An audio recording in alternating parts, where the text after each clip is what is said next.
પણ તમને નથી લાગતું શિક્ષક પરનો જે વર્ગ બોજ છે વધારાનો, અલગ અલગ વિભાગમાંથી પરિપત્રો આવી જાય, એ મુદ્દે એક નક્કર પોલિસી નક્કી થવી જોઈએ. આપણે પોલિસી ઓલરેડી છે રોનકભાઈ. દેશ હિતના જેટલા કામો છે એ કામ સિવાય શિક્ષકોને તમે ખર્ચી ના શકો.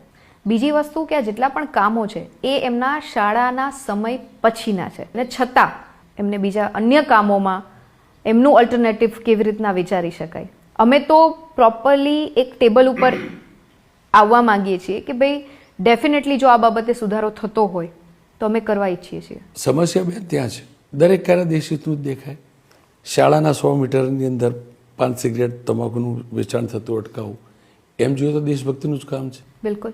ખેડૂતના ખેતરમાં તીડ પડ્યા હોય અને ખેતી બચાવવી એ પણ દેશહિતનું કાર્ય. તો શિક્ષક અભ્યાસક્રમમાં દરેક મુદ્દાની વ્યાખ્યા આપી શકે, તો દેશહિતની વ્યાખ્યા અલગ અલગ વિભાગો શિક્ષકો માટે કેમ મર્યાદિત નથી કરતા, વ્યાખ્યા કેમ નક્કી નથી કરતા? શિક્ષક એટલે એક એવું કેરેક્ટર છે રોનકભાઈ કે જેના ઉપર દરેક ફેમિલીને ટ્રસ્ટ હોય. તમે કોઈ બી પ્રોસેસમાં શિક્ષક મારી પાસે કે આપની પાસે ડોક્યુમેન્ટ માગે તો આપણે રાજી ખુશીથી વિશ્વાસ સાથે આપી શકીએ.